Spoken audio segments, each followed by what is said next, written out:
Voilà, il fait son entrée sur le plateau, en direct. Bruno Gilles, bonjour. Bonjour. Sénateur LR des Bouches-du-Rhône et on a entendu candidat à la mairie de Marseille. Oui. Bonjour Bruno Gilles, on vient de le voir dans le sujet. Vous êtes l'auteur de cette loi sur l'habitat indigne, un texte qui n'a pas été adopté. Hier soir, il a finalement été renvoyé en commission. Vous proposez de regrouper les services dédiés à l'habitat indigne.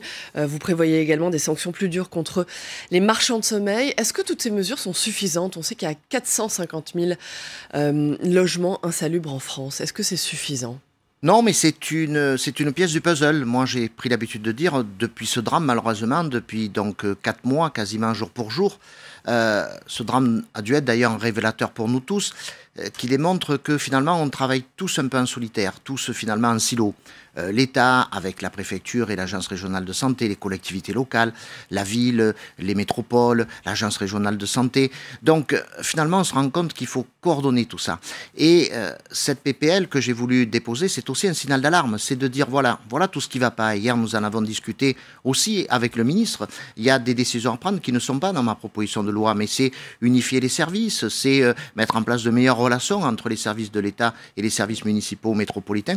Il faut que ça soit un déclencheur pour tout mettre à plat et pour aller bien sûr plus loin et plus vite. Est-ce que Marseille est un cas unique en termes d'habitat dégradé ? Non, hier j'étais avec des confrères à vous qui m'ont parlé d'un cas dans un village dans le Doubs à côté de Besançon où le maire a un problème d'un logement insalubre depuis des mois et il ne s'en sort pas. Parce que lui, il n'a pas de service. Ces problèmes touchent aussi les territoires ruraux. Ben voilà, ça touche tout le monde, c'est pas que les grandes villes. Pendant des années, on a pensé que le logement insalubre, c'était ces grandes tours qui ont parfois été construites à la va-vite dans les années 60. Ça touche pas que les grandes villes, ça touche maintenant un monde rural. Et donc, ce qu'on va essayer de faire au Sénat, c'est pas une PPL pour Marseille, c'est une PPL pour la France, même si Marseille concentre bien sûr un nombre de logements insalubres dont il faut s'occuper de plus en plus. Bruno Gilles, vous appartenez à la majorité municipale depuis 1995, vous êtes élu de Marseille depuis 25 ans. Est-ce que vous n'êtes pas également responsable et comptable de la situation du logement aujourd'hui à Marseille ? Oui, mais moi je l'ai dit franchement, j'ai été peut-être un des rares élus de la majorité à reconnaître que nous avons pas fait tout bien. D'ailleurs, si tout le monde avait fait tout bien, il n'y aurait pas eu 8 morts et 3 immeubles déconstruits. Et il n'y aurait pas, comme c'est le cas aujourd'hui, des centaines et des centaines de Marseillais que nous devons reloger parce que nous découvrons que leurs logements sont insalubres. Mais c'est que des logements privés. Donc à un moment, là aussi, il faut une responsabilité des logeurs privés qui, quelquefois, sont de bonne foi, mais qui, quelquefois, sont des marchands de sommeil. Et moi, je dirais même des marchands de mort. On l'a vu. Donc, c'est trop facile de dire c'est la faute à Marseille, c'est la faute à la ville, c'est la faute au maire. Et la responsabilité de Jean-Claude Gaudin, le maire actuel. La responsabilité, elle est à tout le monde. Elle est au service de l'État, elle est au service de la mairie et elle est aussi due au service de la métropole. C'est un tout. Le but aujourd'hui, ça serait même, prenez pas mal mon expression, ça serait même indécent de dire c'est la faute de l'un ou de l'autre. D'ailleurs, s'il y a une faute, la justice le dira, puisque vous le savez, il y a une enquête judiciaire. La faute, elle est surtout au fait qu'on n'a pas su se parler pendant des dizaines d'années. Vous êtes candidat déclaré, on l'a dit, à la mairie de Marseille. Est-ce que ce texte, cette loi, n'a pas aussi une portée électoraliste ? Tout peut être électoraliste du moment qu'on est candidat, mais quand il y a eu ce drame le 5 novembre, je reconnais très honnêtement devant vous que je me suis posé la question, avec mes amis politiques aussi, de dire est-ce que je dois rester sans rien faire parce que je suis candidat. D'ailleurs, c'est le sénateur qui a réagi, c'est le sénateur aussi qui a déposé une proposition de loi. Et pour justement dépolitiser la chose, vous avez montré quelques images tout à l'heure, je suis venu faire ma conférence de presse à Paris en tant que sénateur. J'aurais pu faire cette conférence de presse à Marseille en tant que candidat. Je n'ai pas voulu. Mais ce n'est pas parce qu'on est candidat qu'il ne faut rien faire. Et ma position peut-être de candidat fait que ça, y a un petit peu plus de médiatisation, et tant mieux. Bruno Gilles, j'aimerais vous entendre sur un autre sujet qui concerne Marseille. La justice a annulé le plan de la ville pour les écoles. C'était un partenariat public-privé à 1 milliard d'euros qui visait à rénover les écoles de Marseille. C'est un nouveau coup dur pour la majorité municipale, pour Jean-Claude Gaudin. Là aussi, moi, j'étais très clair. C'est un sujet pour moi qui ne devait pas être un sujet tabou. J'avais prévenu le maire d'une position qui n'était pas tout à fait conforme à la majorité municipale. Sur ce partenariat public-privé, moi, je pensais que là aussi, on allait trop vite et trop fort. Et j'avais réussi d'ailleurs, avant qu'il y ait ce résultat de justice dont vous venez de parler, j'avais réussi à convaincre le maire qu'au dernier conseil municipal de décembre 2019, donc juste avant les élections municipales de mars 2020, on ne vote pas le dernier rapport qui rendait inéluctable le fait d'être obligé de passer par le partenariat public-privé. Ce qui prouve là aussi qu'on peut être candidat de la majorité municipale et avoir une certaine liberté de parole. Pour terminer sur ce sujet des municipales à Marseille, du sujet de Marseille, on évoque le nom de Marlène Schiappa pour vous affronter dans la course aux municipales. C'est une figure très populaire du gouvernement. Son nom a été évoqué à Marseille et immédiatement, je dirais, désévoqué, si vous me permettez ce terme. Non, il faut rester sérieux. Un parachutage à Marseille ne marchera jamais. Je crois qu'il y a de fortes personnalités de La République En Marche à Marseille. Pourquoi aller chercher à Paris ce que La République En Marche a à Marseille ?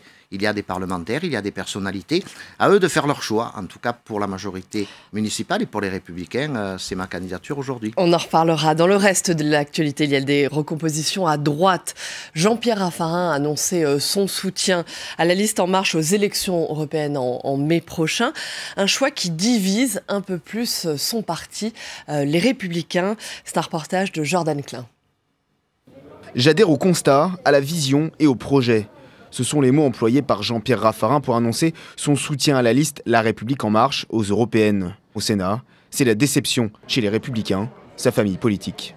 Le rassemblement en politique, c'est une évidence. Parce que la politique, c'est une addition et non pas des soustractions. Et qu'aujourd'hui, la France est désunie et que tout ce qui peut permettre de rassembler est quelque chose de positif. Jean-Pierre Raffarin s'est retiré de la vie politique il y a 20 mois. Donc au Sénat, ce soutien est vu comme un non-événement. C'est pas la même chose que quelqu'un qui est réellement dans la vie publique, qui a réellement des fonctions, qui a réellement un poids encore jour à jour sur l'opinion et qui nous dirait non, je suis plus d'accord sur rien.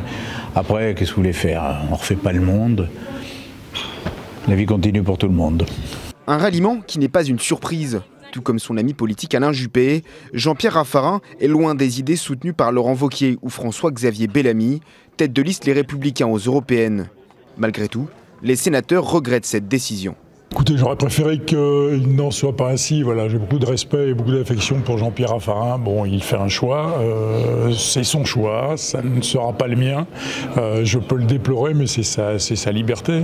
C'est vrai que j'aurais préféré qu'il reste parmi nous, au sein du mouvement, et qu'il nous fasse profiter de son talent, en tous les cas. De ce point de vue-là, pour moi, c'est un regret de ce point de vue-là. Après le ralliement de Jean-Pierre Raffarin au projet du président de la République, c'est le porte-parole du gouvernement qui a salué le geste. C'est un homme de bon sens, a-t-il affirmé. Bruno Gilles, votre réaction à ce choix de l'ancien Premier ministre de Jean-Pierre Raffarin, figure des Républicains ? Elle est dans la lignée de ce qu'ont dit beaucoup de mes collègues sénateurs. On ne peut que regretter qu'une grande personnalité, même s'il est retraité aujourd'hui, une grande personnalité nous quitte à quelques mois d'une échéance importante. C'est son choix, on doit le respecter. Après, il se met de lui-même en dehors de notre famille politique, on peut le regretter, mais c'est comme ça. Il faut en prendre acte, il ne faut pas spécialement critiquer. Et puis, nous, on est dans une famille politique avec un trio qui a déjà été choisi, avec, vous le savez peut-être, des candidats qui vont être choisis ce soir, puisque nous avons une commission nationale d'investiture. C'est ça qui doit compter. Ça ne sert à rien de regarder toujours à côté et de regretter, voilà. François-Xavier Bellamy, la tête de liste des Républicains pour les européennes, est un choix plutôt contesté. Est-ce que vous soutenez publiquement cette liste ? Ce choix, c'est le bon candidat pour mener la liste des Républicains aux européennes ? Écoutez, à un moment, il faut de la discipline dans un parti politique, sinon on en sort. Moi, je suis président de la fédération LR des Bouches-du-Rhône, donc j'ai des responsabilités politiques. Je serai ce soir, car je suis un membre permanent de la commission nationale d'investiture de mon parti. Je dois suivre les choix de mon parti. Quand je ne suis pas d'accord, je le dis en interne. Si je continue à ne pas être d'accord, je pars. Donc moi, j'ai décidé de rester et de mener ce combat qui sera un combat difficile. On peut ne pas être d'accord sur tout, mais à un moment, en politique, il faut être un peu courageux. On est dedans ou on est dehors. Et on ne peut pas régulièrement se claquer des muscles pour avoir un pied à l'intérieur, un pied à l'extérieur. Ça ne sera pas mon cas en tout cas. Pour terminer, on a appris hier soir que Rachida Dati ne serait pas candidate sur la liste des Républicains aux européennes. Elle se réserve pour les municipales l'année prochaine à Paris. Est-ce que c'est un choix que vous soutiendrez si elle se présente bien à Paris ? Est-ce qu'elle ferait une bonne candidate pour représenter la droite à Paris aux élections municipales l'année prochaine ? Pourquoi pas, mais là aussi vous me demandez un commentaire qui est difficile. Je suis pas sûr que j'apprécierai des commentaires sur le choix de ma candidature de Rachida Dati à Marseille. Donc je vais pas faire l'inverse. L'inverse, c'est aussi une grande personnalité, moi. C'est un choix courageux qu'elle fait ? Oui, c'est un choix courageux parce que c'est une élue qui sans doute aurait été en position éligible sur la liste, donc ça aurait été facile pour elle d'être de nouveau élue. Le choix d'être candidate à Paris, est-ce qu'elle sera retenue ou non ? En tout cas, c'est un choix difficile, c'est un choix courageux parce que nous le savons très bien, Paris est une ville très difficile à reconquérir pour la droite républicaine et le centre. Foule de candidats. Ouais, et puis en plus, il y a pas mal de candidats, effectivement. Bruno Gilles, retour à Marseille. Tous ceux qui aiment le football s'inquiètent à Marseille de l'avenir du stade Vélodrome. Bon, il s'appelle l'Orange Vélodrome d'ailleurs maintenant. Oui. D'aucuns l'appellent d'ailleurs le bijou de famille à Marseille.